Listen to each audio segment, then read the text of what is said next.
Bem-vindos novamente ao nosso canal. Hoje abordarei o tema infecção pós-operatória. Além de ser extremamente indesejável, é uma coisa que a gente não consegue evitar 100%.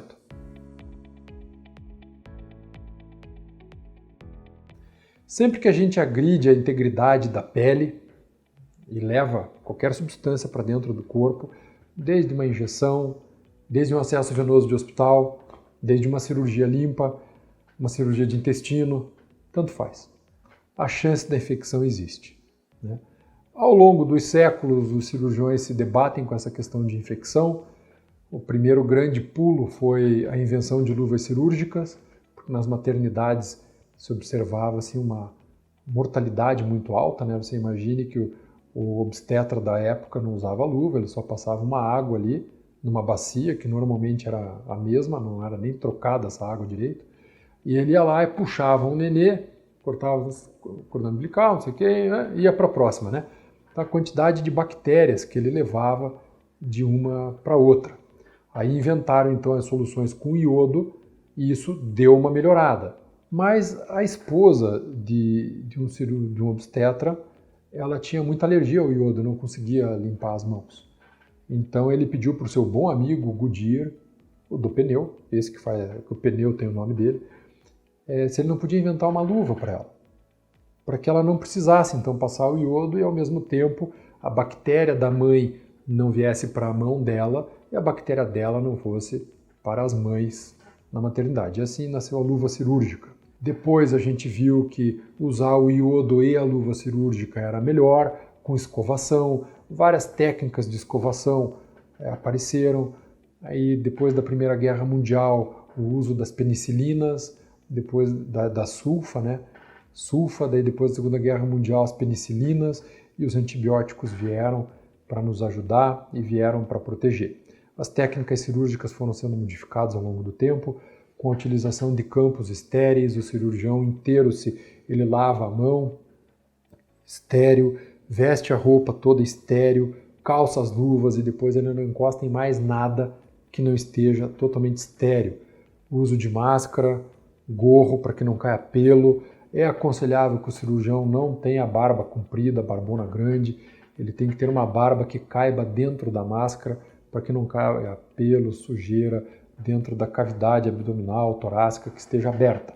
Também sempre foi aconselhado que o cirurgião tivesse unhas curtas para que não ficasse sujeira. E essa educação do cirurgião, ela sempre foi muito preciosa, com a finalidade de evitar esse tipo de infecção. Apesar delas terem diminuído muito, elas existem, né? Então, você admite que numa cirurgia limpa, quer dizer, você vai fazer uma sutura no pronto-socorro. A pessoa cortou a mão na cozinha, a menos de 2 horas. Eles admitem que esse tempo de 2 horas é importante. E quando você chega com menos de 2 horas, é considerada uma ferida limpa. Você vai limpar ela, vai anestesiar, vai limpar, vai escovar com iodo e você vai costurar. É limpa, mas tem chance dessa ferida infeccionar. No centro cirúrgico também tem. Essa pessoa veio com as bactérias lá da casa dela, bactérias que a gente chama de comunitárias, e elas existem na nossa pele para nos proteger. Quando você entra na sala de cirurgia, você está com todas essas bactérias na tua pele. A gente passa iodo ou clorexidine também, pode ser para limpar e desinfetar. É feita uma antisepsia mecânica muitas vezes, você pega uma escova e você usa um polvidine que a gente chama degermante. À medida que você vai atritando, ele vai fazendo uma espuma. Nessa espuma tem bastante nitrogênio, tem bastante componentes que vão matando essas bactérias e deixam um efeito residual por várias horas.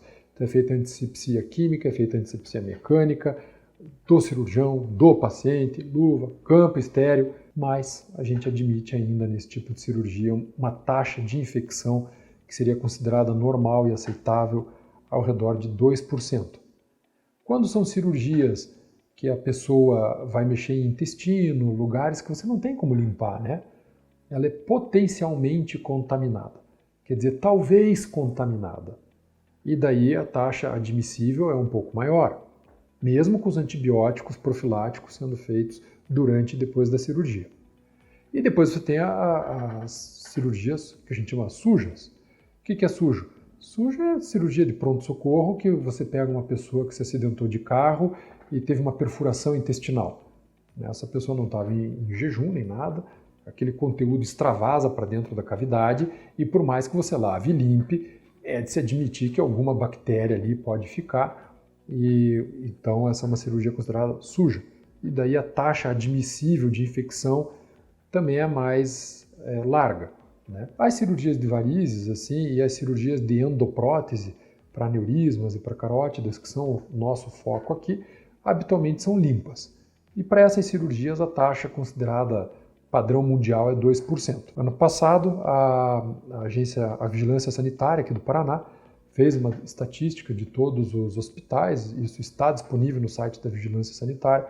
No hospital que nós operamos as varizes, a taxa do ano passado foi de 0,67%.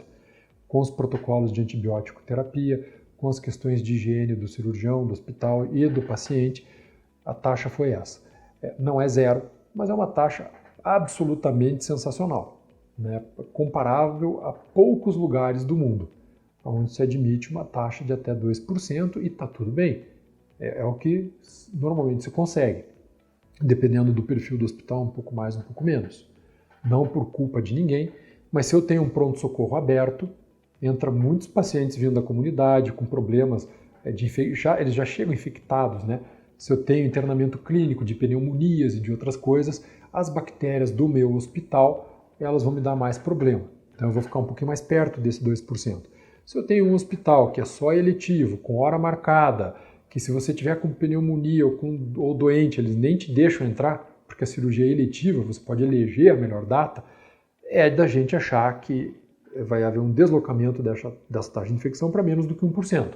Então, as varizes nós procuramos fazer nesse tipo de instituição, com hora marcada, sem pronto-socorro aberto, sem internamento clínico associado e que habitualmente só aceite cirurgias limpas também. Mesmo com todo esse cuidado, a taxa de infecção nossa aqui, também do Anjo Centro, não é zero. Não é zero. Nós fazemos ao redor de 200 cirurgias ano e pelo menos um paciente com infecção a gente acaba tendo, né, pós-operatória. Uma infecção pós-operatória ela é admitida qualquer infecção após 30 dias, né, no máximo 30 dias, que você esteve no hospital. Porque há uma modificação, como você foi lá para a cirurgia e eu limpei e matei todas as tuas bactérias de pele, você ficou sem nenhuma, as bactérias do hospital tomaram lugar. E houve uma modificação na sua flora, na flora protetora de pele. Com essa modificação na flora protetora de pele, até que as tuas bactérias comuns, tuas, que você já está acostumado, voltem a ser as donas do pedaço, demora mais ou menos 30 dias. Então, qualquer infecção até 30 dias pós-operatório, via de regra, até prova em contrário, ela não é decorrente do procedimento cirúrgico em si, mas ela é decorrente dessa situação de você ter ido ao hospital e ter tido uma modificação na sua flora bacteriana.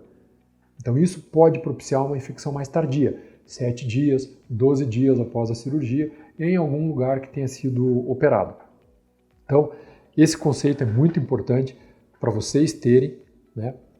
Sempre que conversem com os cirurgiões de vocês, não existe taxa de infecção zero. O que existe é antibiótico, terapia preventiva e todos os cuidados que cercam uma boa cirurgia.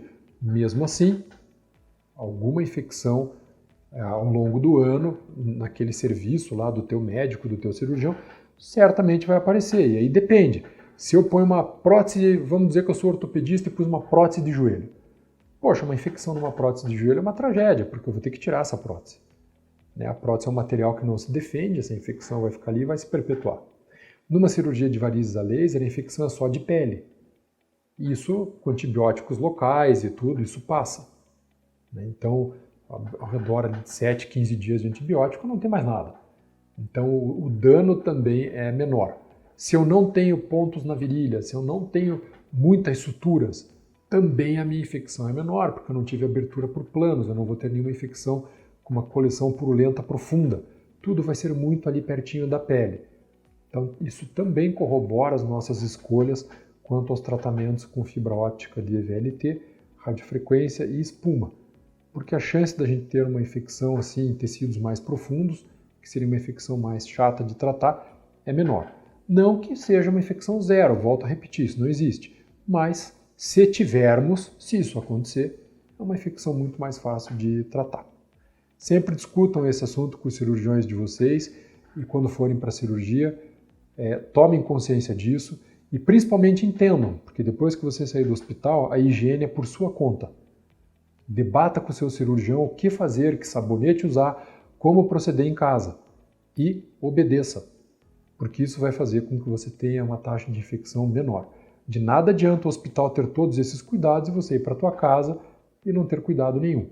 Aí depois ainda vai achar que o problema foi do hospital e não foi. Então, obedeça o seu cirurgião, debata esse assunto com o seu cirurgião, combine e sempre se lembre, o primeiro e mais importante participante da equipe médica é você, paciente.